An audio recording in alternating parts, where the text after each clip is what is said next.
يا صديقي دلني لله إني غاية الفردوس والظل الظليل. يا صديقي إننا بالله نحيا فهو نور وهو زاد والدليل. Assalamualaikum warahmatullahi wabarakatuh. Alhamdulillahi rabbil alamin. Assalatu wassalamu ala rasulillahi sallallahu alaihi wasallam. Pada video kali ini saya ingin menceritakan tentang pengalaman saya berbudidaya moli balon platinum Larry Tail, atau bisa disebut juga moli platinum ekor cawang. Di sini nanti saya akan berbagi pengalaman tentang berbudidaya moli balon platinum Larry Tail ini, atau yang nanti akan kita sebut balon platinum aja ya. Nah, ikan ini pada umumnya itu ikan koloni ya. Dia itu benar-benar jenis yang selalu bergerombol. Walaupun kita taruh tempat yang lebar itu dia selalu bergerombol. Nah, keunikan ikan ini tuh bisa kita lihat sama-sama ya teman-teman. Ini dia ekornya itu berbentuk C, atau biasa kita sebut tuh cawang. Kalau bahasa Inggrisnya itu Larry Tail. Nah, ini juga yang short body, karena ada juga yang jenisnya yang long body, yang mana untuk nilai ekonomisnya itu lebih tinggi yang platinum short body ini, atau yang balon kita sebutnya. Nah, bisa teman-teman lihat di sini dia bantet-bantet ya ikannya ya, kayak ikan mas koki gitu, lucu banget. Dan warnanya itu putih bersih, serta putihnya itu dia sangat clean ya. Beda sama yang Snow White, karena kalau yang Snow White itu biasanya di bagian ekor dia agak transparan. Nah, sementara kalau yang platinum Larry Tail ini dia kalau di tempat gelap pun kena pantulan cahaya terlihat seperti agak kebiru-biruan gitu. Jadi memang warnanya itu putih platinum gitu. Nah, sementara yang balon itu sendiri dia banyak banget jenis-jenisnya ya, atau subjenisnya ya teman-teman. Jadi ada yang cawang, ada yang round tail, ada yang sailfin, ada juga yang itu tadi yang saya bilang kalau untuk warna ada yang Snow White ya. Jadi itu bisa harus kita bedakan, teman-teman harus belajar untuk bedakan kalau misalnya beli, karena nilai ekonomis dari masing-masing subjenis itu beda-beda teman-teman. Nah, untuk yang masih lumayan nilai ekonomisnya itu yang jenis ini, yang balon ini. Untuk perawatannya sendiri ikan itu sebenarnya nggak terlalu rumit ya teman-teman. Dia cuma butuh aliran air dan ada aerator juga, itu udah cukup buat mereka, karena dia bernafasnya juga bisa langsung ke atas kayak gapi gitu, jadi mudah ya.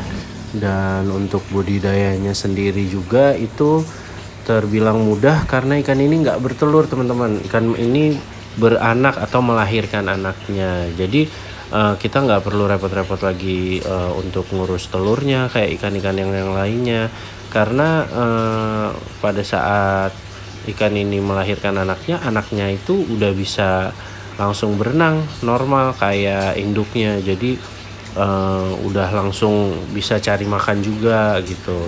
Nah, di sini teman-teman bisa lihat ya, ini anakan moli balon platinum Larry Tail yang punya saya. Bisa dilihat ekornya juga udah mulai ikut Larry Tail. Tadi ada beberapa ekornya itu udah mulai Larry Tail, tapi beberapa yang lainnya juga belum kelihatan ya, karena udah pasti namanya perkawinan kayak gini, dia kita kawinin cawang sama cawang, keluarnya masih bisa round tail juga. Kita kawinin SB sama SB atau balon sama balon, keluarnya masih bisa panjang juga. Nah, kenapa sih kalau keluarnya panjang atau round tail itu kita nggak semangat? Ya karena balik lagi nilai ekonomisnya itu berbeda ya. Kalau nggak cawang sama nggak pendek atau bantet atau balon, itu nilai ekonomisnya beda, harganya bisa turun setengah gitu. Jadi kayak kurang semangat aja. Jadi nah kayak di sini kan banyak nih yang udah C itu yang udah kelihatan tuh ekornya berbentuk cawang ya. Jadi kita makin semangat gitu untuk ternaknya. Nah, kayak yang di sini juga ada satu ekor nih teman-teman. Kalau teman-teman lihat, ini satu ekor ini matanya lain sendiri nih.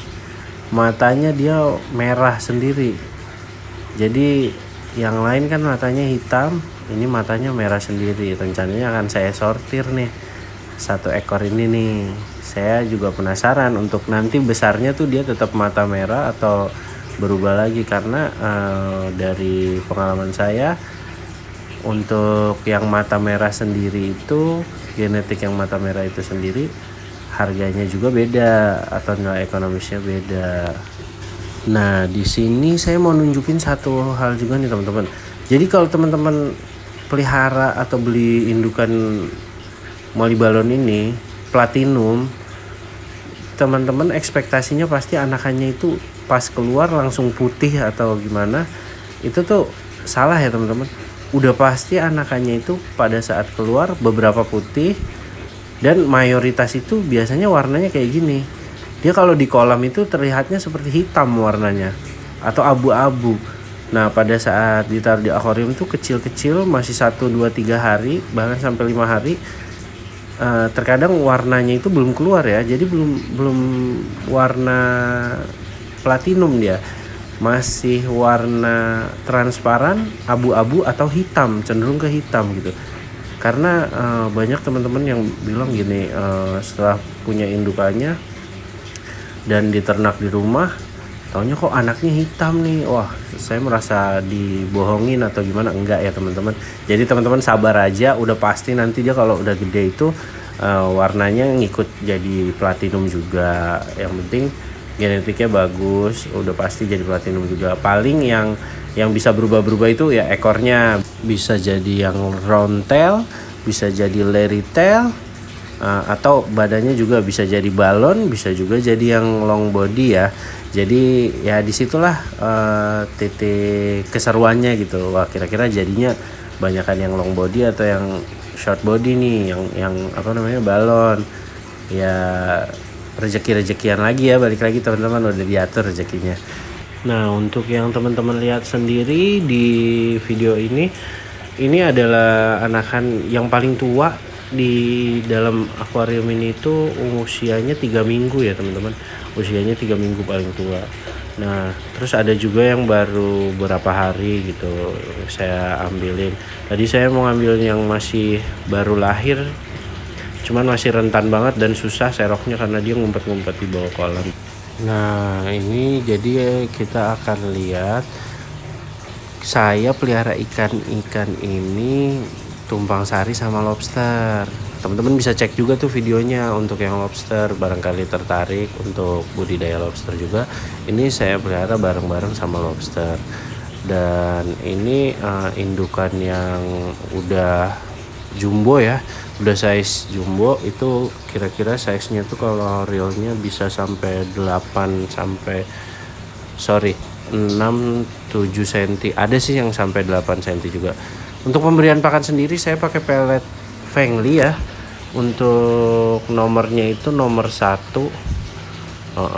Jadi kadang saya kasih juga yang punya lobster kan, itu punya lobster itu kalau nggak salah nomor 3 deh, kalau nggak salah tuh dia nomor 3, jadi agak kasar. Nah, sementara yang buat molinya saya pakai yang nomor 1 karena ada burayak juga, ada moli hitam juga. Saya ada beberapa jenis ikan juga kan, ada ikan gapi juga, dan masuk semua kalau yang pakai nomor 1. Jadi saya pakai Fengli yang nomor 1, tinggal ditabur-taburin aja. Nah, ada gapi juga, saya kasih pakai Fengli juga yang nomor 1. Dan untuk indukannya juga di sini saya pisah ya teman-teman. Jadi indukannya ada yang pakai tudung saji yang dikasih styrofoam biar ngapung, atau ada juga yang pakai waring. Jadi dia nggak langsung ketemu sama anaknya yang baru lahir. Biasa anaknya yang baru lahir langsung jatuh, langsung berenang dia keluar dari penyekatnya ini, dari waring atau dari tudung sajinya ini, supaya nggak dimakan. Takutnya pas lagi habis lahiran itu dia lapar dimakan anakannya. Saya kira cukup penjelasannya sampai di sini. Lebih dan kurangnya saya mohon maaf. Jika teman-teman ada yang punya komentar atau ingin bertanya, bisa langsung ditulis di kolom komentar ya teman-teman. Wabillahi taufik wal hidayah. Wassalamualaikum warahmatullahi wabarakatuh.